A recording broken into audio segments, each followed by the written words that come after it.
अस्सलाम वालेकुम। So in this video will talk about the protuberance of the abdomen. Protuberance मतलब होता है कि एब्डोमेन आगे की तरफ प्रोट्रूड हुई है, ठीक है, कॉमन चीज़ है। अब प्रोट्रूबरेंस ऑफ एब्डोमेन आपके पास, इसके अगर हम कॉमन चीज़ें बात कॉमन अगर हम अपने दिमाग में सबसे पहले कॉमन चीज़ लेके ना प्रोट्रूबरेंस ऑफ एब्डोमेन क्यों हो सकती है, तो वो कह रहे हैं यहाँ पे जो प्रोट्रूबरेंस ऑफ एब्डोमेन होते हैं वो इन्फेंट्स में, यंग चिल्ड्रन में कॉमन होते हैं। क्यों कॉमन होते हैं? क्योंकि उनके जो गैस्ट्रोइंटेस्टाइनल ट्रैक होते हैं उसमें एक्सेसिव अमाउंट ऑफ एयर भरी होती है आपके पास, ठीक है। बच्चों में कॉमन होती है, न्यूबॉर्न इन्फेंट्स में, न्यूनेट्स में कॉमन होते हैं। क्यों? क्योंकि उनके पास जो गैस्ट्रोइंटेस्टाइनल ट्रैक उसमें एक्सेसिव अमाउंट ऑफ एयर है, जो एयर की वजह से आपके पास जो है वो एब्डोमेन आगे की तरफ प्रोट्रूड करेगा। और कुछ क्योंकि बच्चे होते हैं उनमें आपके पास एंट्रोलैटरल जो abdominal part of the abdominal cavities होती है वो भी ग्रो कर रही होती है, ठीक है। उनमें कुछ ऑर्गन्स होते हैं वो भी ग्रो कर रहे होते हैं, वो इनलार्ज करते हैं, ठीक है। जैसे कि वो कह रहे हैं यहाँ पे कि एंट्रोलैटरल एब्डोमिनल कैविटीज जो होती हैं वो इनलार्जिंग होती हैं, मतलब वो इनलार्ज कर रही होती हैं, आपके पास ग्रो कर रही होती हैं। उसके बाद जो उनके रिलेटिव लार्ज लिवर उनका जो होता है वो बहुत रिलेटिवली लार्ज होता है, उनकी जो है वो इन कंपैरिजन, जिसकी वजह से क्या होता है, काउंट्स फॉर सम बल्जिंग, को भी आपके पास जो है सम बल्ज कर रहे होते हैं। बच्चों में हमने ये तीन चीज़ें बता दी क्यों जो है वो प्रोट्रूबरेंस ऑफ एब्डोमेन होता है। आपके पास क्लिनिकल एस्पेक्ट नहीं होते, कॉमन चीज़ें होती हैं। फिर आपके पास हम कॉमन एब्डोमेन, अगर आपके पास कोई प्रोट्रूजन हुई है ना, इसके कुछ कॉमन कॉजेज हैं, वो दे आर, हम उनको कैसे याद कर सकते हैं, मेमोनिक क्या 6F है, ठीक है। या तो फूड की वजह से हो सकता है, खाना खाया तो आपके पास पेट जो है या आपका जो एब्डोमेन जब वो प्रोट्रूड कर रहा होता है, या आपके पास कोई फ्लूइड पड़ा हुआ है आपके पास वहाँ पे, ठीक है। फैट की वजह से हो सकता है, फीसिस की वजह से हो सकता है, फ्लैटिस की वजह से होता है, तो आपके पास फीटस की वजह से होता है वुमेन में, ठीक है, जिन्होंने कंसीव किया हो। तो फूड है, फ्लूइड है, फैट है, फीसिस है, फ्लैटिस है और आपके पास फीटस है। अब हमने बात करनी है इनके अलावा कौन से आपके पास जो क्लिनिकल कॉजेज क्या हो सकते हैं आपके पास। अगर आपके पास इवर्ट हो रहा है आपके पास अम्ब्लाइकस, ठीक है, अगर आपके पास अम्ब्लाइकल रीजन में कोई इवर्जन आपको पता चले, इसका मतलब कुछ अगर बाहर की तरफ आ रहा है, इसका मतलब ये है कि अंदर की तरफ से उस पर कोई प्रेशर अप्लाई हो रहा है, ठीक है। तो आपके पास अम्ब्लाइकस की वर्जन, और इसका मतलब यह है कि आपके पास इंट्रा एब्डोमिनल प्रेशर जो है वो रेज हुआ है। इंट्रा एब्डोमिनल प्रेशर आपके पास किन किन जो है वो कंडीशन में रेज होता है। एसाइड्स का मतलब, एसाइड्स को अगर हम लेमन लैंग्वेज में बोलते हैं, आपके पेट में पानी पड़ जाए उसे कहते हैं एसाइड्स। मतलब आपके पास पेरिटोनल कैविटी में फ्लूइड अक्यूमुलेट हो जाए, उसे हम क्या कहते हैं मेडिकल टर्म्स में, एसाइड्स। तो अगर आपके पास इवर्जन हो रही है आपके पास अम्ब्लाइकस की, तो उसका हमने एक कोर्स बताया, इंट्रा एब्डोमिनल प्रेशर रेज किया हुआ है। इंट्रा एब्डोमिनल प्रेशर क्यों रेज करते हैं? एसाइड्स की वजह से रेज कर सकते हैं। और आपके पास कोई भी लार्ज मैस अगर आपके पास जो है वो आपके कैविटी में हो, लार्ज मैस आपके पास कोई भी ट्यूमर हो सकता है, ठीक है, फीटस, या आपके पास इनलार्ज कोई भी ऑर्गन, जैसे आपके पास लिवर है वो इनलार्ज किया हो, उसकी वजह से आपके पास इवर्जन हो सकती है अम्ब्लाइकस पे। तो अम्ब्लाइकस पे आपके पास इवर्जन हो रही है किन किन चीज़ों की वजह से? इंट्रा एब्डोमिनल प्रेशर रेज किया हुआ है, साइड्स की वजह से, या तो कोई भी लार्ज मैस पर हुआ है जिसे हम ट्यूमर कह सकते हैं, या आपके पास फीटस है लार्ज ऑर्गन पर हुआ है। अब एक और कोर्स क्या होती है आपके पास, जो आपके पास जो हमें पता है कि एब्डोमिनल मसल्स होते हैं उनकी टोन ज़्यादा, तो उनकी हाई टोन की वजह से जो आपके पास एब्डोमिनल विसरा होते हैं वो अंदर की तरफ उनकी जगह पे मेंटेन रखते हैं, उनको बाहर की तरफ प्रोट्रूड नहीं करने देते। अगर आपके पास एब्डोमिनल जो मसल्स होते हैं उनकी टोन मतलब एटोनिया हो जाए, उनमें उनकी टॉनिक जो है वो जो है उनकी टोन अगर लूज हो जाए, वो क्यों लूज हो सकती है? अगर वो एट्रोफिक हो जाए या अंडर डेवलप्ड हो, ठीक है, अंडर डेवलप या उनमें एट्रोफी स्टार्ट हो गया एब्डोमिनल जो है एंटीरियर एब्डोमिनल मसल्स में, वो क्यों हो सकती है? अगर आप या तो ओल्ड एज में हो सकती है, अगर आप कोई एक्सरसाइज नहीं करोगे ताकि मसल्स जो है वो उतने जो है वो फिट नहीं जो है वो रहेंगे, ठीक है, उनकी जो टोन है ना वो लूज हो जाएगी। तो अगर आपके पास under develop atrophic anterior abdominal muscle जो कि आपके पास ओल्ड एज और लैक ऑफ एक्सरसाइज की वजह से हो सकता है, उसकी वजह से क्या होता है आपके पास, that muscles will not be able to resist increased weight of protuberant abdomen on the anterior pelvis। अब वो यहाँ पे क्या बात करें, अगर आपके पास मसल ही एट्रोफिक है या अंडर डेवलप्ड हैं, उनमें इतनी टोन नहीं, जिसकी वजह से अगर उनमें टोन नहीं है तो आपके पास क्या करेंगे, जो प्रोट्यूबेंट एब्डोमेन का जो है वो इंक्रीज वेट है, वो वेट कहाँ पड़ना है आपके पास, पेल्विस में। हमारे जो बॉडी का सारा वेट होता है वो कहाँ पे जा रहा होता है? हिप जॉइंट पे होता है, उसके थ्रू फिर नीचे ट्रांसफर हो रहा होता है ना आपके पास। तो आपके पास एब्डोमेन प्रोट्यूड करेगा बाहर की तरफ, अगर आपके पास मसल अंडर डेवलप, इसकी वजह से क्या होगा, और उसका वेट सारा का सारा हमारा पेल्विस पे पड़ेगा, ठीक है। तो वो यही कहना है कि अगर अंडर डेवलप है तो अंडर डेवलप होने की वजह से वो जो आपके पास वेट जो पेल्विस से पड़ा है उसको पड़ने से रोक नहीं सकते वो अब आप, ठीक है, they not able to resist increase weight. जिसकी वजह से आपके पास एक इंपॉर्टेंट चीज़ क्या होती है, वो ये होती है कि आपके पास पेल्विस पे इतना वजन पड़ा है, तो पेल्विस पे वजन पड़ने की वजह से ना पेल्विस एंटीरियरली टिल्ट कर जाएगा, ठीक है।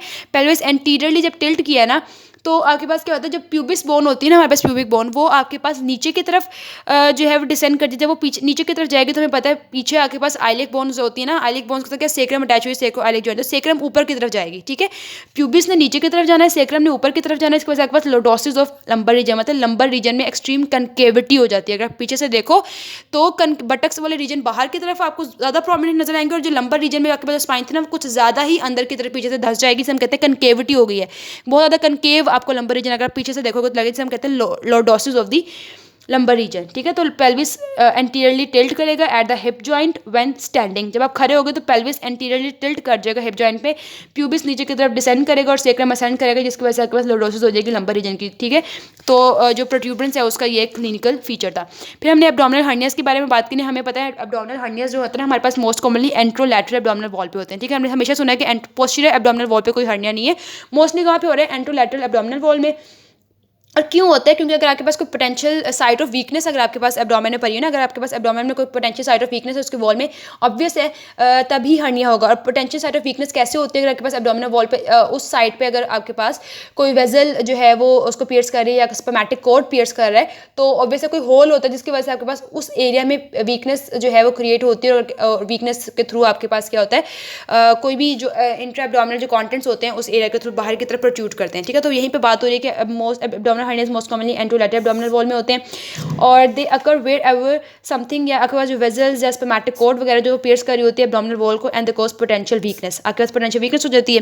फिर अब हर्नियास की यहाँ पे हमने टाइप्स बताई हैं, आपके पास इंग्वाइनल हर्नियास होते हैं, आपके पास अम्बलाइकल हर्नियास होते हैं, और आपके पास एपिगैस्ट्रिक हर्नियास होते हैं आपके पास, ठीक है। इंग्वाइनल हर्नियास अपनी नेक्स्ट वीडियो में एक्सप्लेन करेंगे, यहाँ पे हम बात करेंगे अबाउट द अम्बलाइकल रीजन्स में जो हर्निया हो रहे होते हैं, आपके पास एपिगैस्ट्रिक में जो हो रहे होते हैं, ठीक है। बाकी बस एम्बलाइकल हर्निया की बात करें ना अगर हम, तो एम्बलाइकल हर्निया मोस्ट कॉमनली बच्चों में होता है, ठीक है, न्यूनेट्स जिनके पास लो बर्थ वेट है।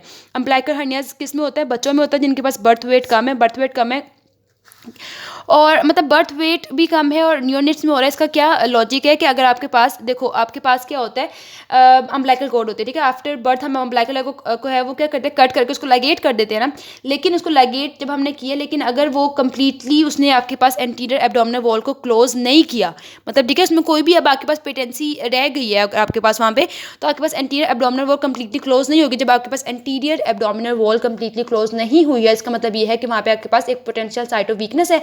अगर आपके पास वीकनेस और आपके पास इंट्रा एब्डोमिनल प्रेशर जब रेज करेगा तो आपके पास उस एरिया से आपको हर्निया होगा, अम्बलाइकल हर्निया। देन आपके पास क्या है, एक अच्छा एक तो हमने अम्बलाइकल हर्निया की बात की, एक आपके पास होता है एक्वायर्ड, ये तो आपके पास लो बर्थ वेट की वजह से न्यूनेट्स में हो रहा है। अब जो एक्वायर्ड अम्बलाइकल हर्निया जो आपके पास होता है ना, आपके पास वुमेन में होता है और ओबीस पीपल में होता है, ठीक है। वुमेन में और ओबीस पीपल में आपके पास एक्वायर्ड अम्बलाइकल हर्निया होता है, ये याद रखना है आपने। फिर हमने आगे बात करनी है about the epigastric hernia. Epigastric हमें पता है कहाँ पे हो रहा है, एपिगैस्ट्रिक रीजन कौन सा होता है, जो अम्बलाइकस के ऊपर दो हाइपोकॉन्ड्रियल रीजन्स के दरमियान वाले रीजन को हम क्या कहते हैं, अगर हम जो है एब्डोमेन को 9 रीजन्स में डिवाइड किया था ना हमने, और 9 रीजन्स की अगर हम बात करें तो ऊपर 2 हाइपोकॉन्ड्रिक थे, सेंटर में आपके पास अम्बलाइकस के ऊपर एपिगैस्ट्रिक रीजन पड़ा था। आपके पास एपिगैस्ट्रिक रीजन का हर्निया के पास कहाँ से होता है, ज़िफोइड प्रोसेस से अम्बलाइकल जो है वो अम्बलाइकस तक होता है, ठीक है। तो अगर हम जो एपिगैस्ट्रिक हर्निया है उसकी अगर हम लोकेशन बताएं कहाँ से होता है, मिड लाइन में होगा, और आपके पास ज़िफोइड प्रोसेस से अम्बलाइकस तक होगा। और कैसे होगा, लीनिया एल्बा के थ्रू। मिड लाइन में हमें पता क्या पड़ा हुआ है हमारे पास एब्डोमेन में, लीनिया एल्बा। तो लीनिया एल्बा जो आपके पास ज़िफोइड प्रोसेस अम्बलाइकस तक होती है, अगर उस एरिया में अगर आपके पास जो कोई हर्निया हो तो हम कहेंगे कि ये आपके पास एपिगैस्ट्रिक हर्निया है।